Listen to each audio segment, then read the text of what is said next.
স্যারের স্টাফ নাই, স্যারে কাজ করায় আমার দিয়ে। কোন স্যারে? জাহাঙ্গীর স্যারে, কোন স্যারে? জাহাঙ্গীর স্যারে সে কি পদে আছে? সে কি পদে? সবাই সেটেলমেন্ট করেছে। আপনি তো এই অফিসের দায়িত্বে তো থাকার কথা না, আপনি তো 3 মাস আগে অবসরে গেছেন, কিন্তু আপনি এই অফিসের ফাইল থেকে শুরু করে বিভিন্ন কাগজপত্র আপনি ধরেন, আপনাকে সব কিছু লকার চাবি আছে। কোন ক্ষমতার বলে আর কি আপনাকে ধরতে বলছে এটা? স্যারের সহযোগিতা করার জন্য স্যারের অনুমতি দিয়েছে। স্যারই স্টাফ নাই আমাদের। আসলে সে পারে কিনা, এটা তো অবৈধ কাজ, তাই না? স্যারের স্টাফ নাই। স্টাফ না দেখে একজন বাইরের লোক কি সরকারি অফিসে এরকম গুরুত্বপূর্ণ নথি ধরতে পারে কিনা? পারে, আপনি পারেন? না, স্যারে করাই দিতে আমি পারতেছি, স্যারে না করাই তো আমি পারতাম। এটা অন্যায় না? স্টাফ নাই, স্যারে করে। আপনি অবসরে গেছেন কবে? জানুয়ারি, জানুয়ারি।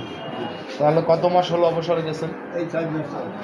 4 মাস চলে। আপনি 4 মাস অবসরে গেছেন, কিন্তু আপনি যে অবসরে গেছেন, সাধারণ যে যারা ভোক্তারা আছে এখানে, তারা বুঝতেছেন আপনি যে অবসরপ্রাপ্ত। তারা তো জানে আপনি এখানে রেগুলার। না, তা অনেকের কাছে আমি বলি যে আমি কিন্তু অবসরে। আপনি এই মাঝখানে একজন ভোক্তাকে সেবা দিচ্ছেন, সে তো জানে আপনি রেগুলার এখানে, আপনি যে অবসরপ্রাপ্ত না। না, সেও জানে। জানে না তো। তার কয়টা কেস আছে, স্যার দেখিয়ে দিতে বলছে, দেখিয়ে দিছি। তার কেস কয়টা সেই কেসের বিনিময়ে আপনি অর্থ নিছেন তার কাছ থেকে? জি না। এরকম ডকুমেন্টস আমাদের না, কাছে আছে। এরকম ডকুমেন্ট আমার জানা মতে আপনি বলতে পারবেন না, বা সামনাসামনি ওখানে আশা করি আল্লাহর রহমতে পারবেন না। আপনি আসলে কী জন্য আসেন একটা সরকারি গুরুত্বপূর্ণ অফিসে? আপনি চাকরিতে না থাকা অবস্থা কীভাবে আসেন সেটা একটু বলেন। আসতে পারেন কিনা, আপনার আসতে পারেন মানে এটা কি অন্যায় না? না, আসা যায় নিয়মে না, আছে কিনা? আসা যায় না, কিন্তু স্যারের লোক নাই দিদায় স্যারে অনুমতি দিচ্ছে। স্যার কোথায় আপনার? স্যার ওখানে গেছে, হ্যাঁ, ওখানে গেছে। আপনি কি পদে আছেন? আচ্ছা, আপনার যে এই যে পাশে যে ভদ্রলোকটি দাঁড়ানো, এই যে ভদ্রলোকটি দাঁড়ানো, এ কি আপনার সহকারী হিসেবে কাজ করে নাকি? রিটায়ার করছে আমার উপজেলা থেকে। আমার ওই পিওন নাই দিতে ওনার দিয়ে আর কি ওই একটু কাজকর্ম করায়। তিনি তো অবসরপ্রাপ্ত। অবসরপ্রাপ্ত এলপিআরে আছে আর কি। এলপিআর অবসরপ্রাপ্ত মানে এলপিআর এই কয়েকটা। একজন অবসরপ্রাপ্ত যে অফিসে বিগত দিনে কাজ করছে, সে এখন অবসর, তার কিন্তু কোনো দায়বদ্ধ তো থাকে না। দায়বদ্ধতা কার উপর? দায়বদ্ধ অফিসের যারা যে কর্মকর্তা বা কর্মচারী একই দায়বদ্ধ। তো ইনি অফিসের গুরুত্বপূর্ণ ফাইল এবং কাগজপত্র বিভিন্ন সময় বিভিন্ন টাইমে তিনি হাতাহাতি এবং তিনি দেখাশোনা করেন। এই যে বিষয়গুলো, এখানে যদি একটা কাগজ হারানো যায়, তিনি যদি কোনো অনৈতিক কাজ করে থাকেন, সেক্ষেত্রে আপনি কি জবাব দেবেন? ওনার অনৈতিক কাজ করার কোনো সুযোগ নেই।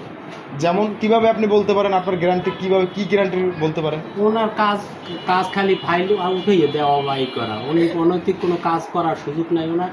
উনি খালি ওই নোটিশ লেখে বা নোটিশ একটা পক্ষ আনা লাগলে আনে এই নোটিশ লেখে, এছাড়া কোনো কিছু করার কত টাকা বেতন দেন তাকে? ওর বেতন উনি এলপিআর আছে, উনি তো বেতন পাই সরকার থেকে। তাহলে একজন অবসরপ্রাপ্ত লোক চায় যে চাকরির শেষে একটু রেস্ট নিতে, বিশ্রাম নিতে, যে আর চাকরি ভাল লাগে না, কিন্তু তিনি বিশ্রাম না নিয়ে এই বয়সে তিনি এখন এই অফিসে, বাসা এই জায়গায় আসলে তার বিনিময়টা কি? বরিশাল বাসা আসে যায়, কিসের বিনিময়ে আসে? কোন কিছুর বিনিময়ে না। এই যুগে কোনো কিছু বিনিময়ে কেউ বিনা স্বার্থে কাজ করে না। এই আপনি বাবা বেশি পেশাল করতে চাই না। আপনি আমার অফিসে যারা আছে দেখেন, সবাই কাছে আসলে যদি এখান থেকে কোনো গুরুত্বপূর্ণ নথি ফাঁস হয়ে যায়, তা এর দায়ভার কে নেবে? সেটা একটু বলেন। দায়িত্বে থাকবে নেবে। তাহলে সে তো এখানে তার বিরুদ্ধে যে আপনারা একটা ব্যবস্থা নেবেন, তখন তো নিতে পারবেন না, কারণ সে এখানে চাকরিজীবী না। এখন তাহলে আপনি যদি আমার এই যে কাজ বন্ধ থাকবে, ওনার আজকে থেকে আর উনি কাজ করবে না। এতদিন তো করছে প্রায় 4 মাস, তাই না? 4 মাসে তো অত আন্তরিকতার কোনো অন্য কোনো কাজ তো নাই। এখানে তো অফিসের কোনো কাজ নেই। যেন অফিসের একটা কোনো কাজ আছে এখানে আসলে কিসের কাজ? এটা হয়েছে যে 533-এর ই আছে, ফাইল আছে, ফাইলটা রিপোর্ট আসে, ওইটা ভলিউম উড়ে দেখায় যেন এইটা ঠিক আছে কিনা না আছে। এখানে তো আরো গুরুত্বপূর্ণ কোনো কাজ, অফিসের কোনো গুরুত্বপূর্ণ কাজের এখানে কোনো। তাহলে আপনার কথা আপনারা ধরতে পারে এই অফিসটা গুরুত্বপূর্ণ না, গুরুত্বপূর্ণ ছাড়া না, এই অফিস গুরুত্বপূর্ণ মালিকানা প্রতিষ্ঠান না, সরকারি প্রতিষ্ঠান। এটা সরকারি আপনি চাইলে ব্যক্তিগতভাবে চালাইতে পারেন না, আমি চালাইতে পারি না। ওনাকে যদি করতে হয় তাহলে সেক্ষেত্রে আমার উপরের আপনার আদেশ আপনার লাগবে। নতুন কর্মকর্তা পারমিশন নিছেন?